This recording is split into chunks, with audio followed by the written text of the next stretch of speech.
If you copy a digital painting from an independent artist, print it on a t-shirt, and sell it, you will get sued.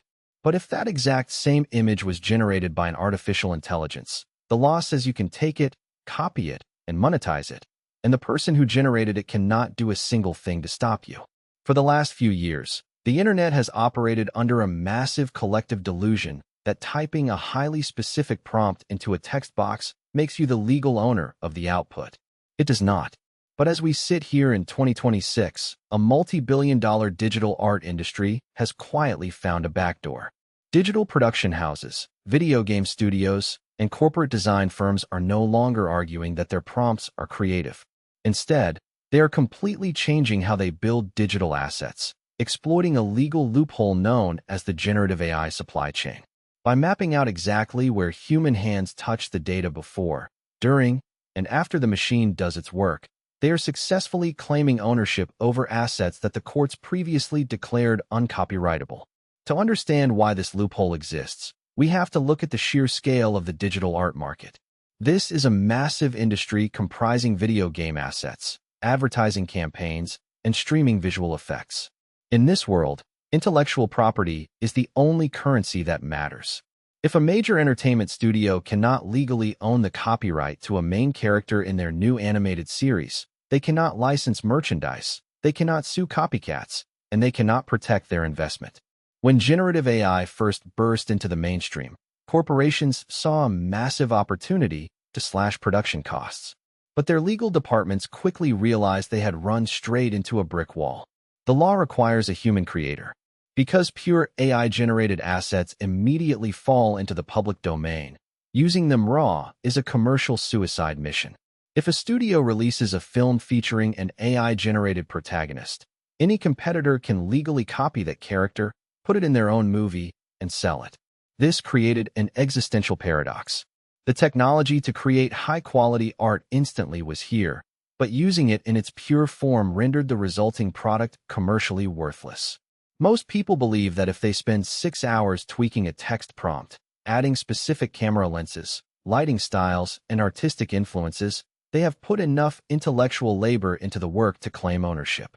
But that is where the courts have drawn a hard line. The legal precedent established by early landmark decisions, like the rejection of the comic book Zarya of the Dawn, made one thing incredibly clear. Prompts are not creative expression, they are merely instructions. The courts compared a prompt engineer to a client commissioning a human artist.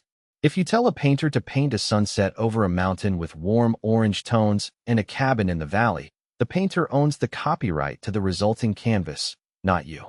You merely provided the idea, and ideas cannot be copyrighted. By treating the AI model as the automated painter, the government stripped all raw prompted outputs of legal protection. The naive era of prompt engineering died the moment the courts decided that pressing generate is legally identical to placing an order at a fast food drive-thru. To understand how lawyers are bypassing this restriction, we have to look at how the law defines human intervention. Think of a fully automated bread factory. If you walk up to a control panel, select the pre-programmed whole wheat setting, press a green button, and catch the finished loaf as it slides off the conveyor belt, you did not bake that bread. The machine did. You cannot claim you handcrafted the loaf just because you selected the setting. But what if you did not just press the button? What if you personally selected and milled a rare heritage grain beforehand? What if you paused the machine halfway through to hand-carve a unique pattern into the rising dough? And what if, after the loaf emerged from the oven, you hand-painted it with an intricate glaze of your own design? Suddenly, the loaf is no longer just a generic product of automation.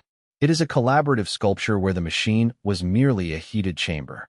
This is the exact strategy creators are using to reclaim their copyrights. This process is what legal scholars call the generative AI supply chain.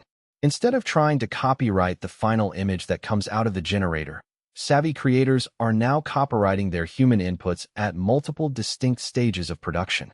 The supply chain has 3 critical phases. First is the input stage.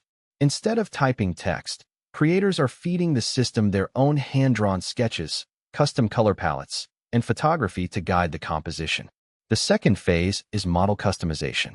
Creators are training hyper-specific micromodels, known as LoRaS, on curated databases of their own legally owned historical work.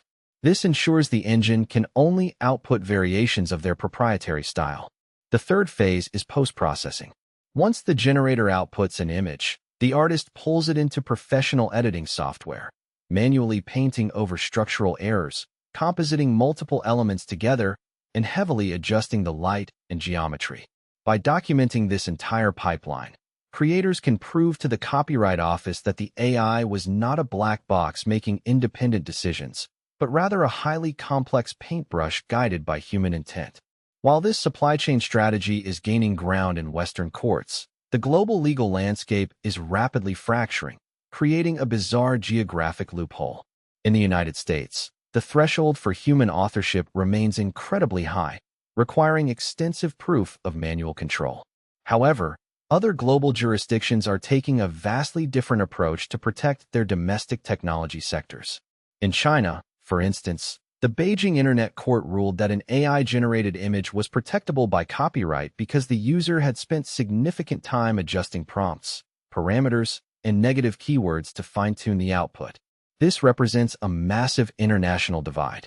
A digital asset created with generative tools could be completely free for anyone to steal in New York, while being fully protected under copyright law in Beijing. This geographic splintering is forcing multinational corporations to engage in international intellectual property arbitrage, registering their digital assets in jurisdictions with highly flexible AI policies to shield their global investments. This new reality highlights a massive psychological disconnect between the general public and professional creators. Sociological research shows that people who do not use generative tools tend to view the process as entirely effortless, assuming a single click does all the work. But for professionals trying to secure commercial-grade outputs, the reality is a grueling, highly repetitive technical process.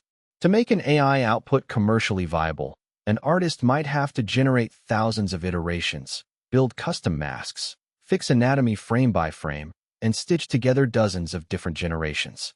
The irony is that the supply chain loophole has not made creation effortless.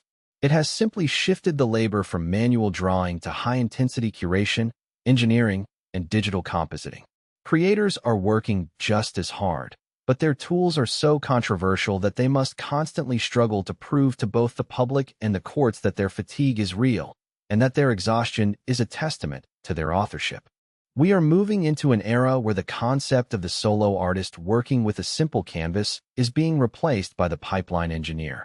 The future of creative ownership does not belong to those who write the best prompts, nor does it belong to those who reject automation entirely. It belongs to those who can build the most sophisticated, legally defensible production pipelines.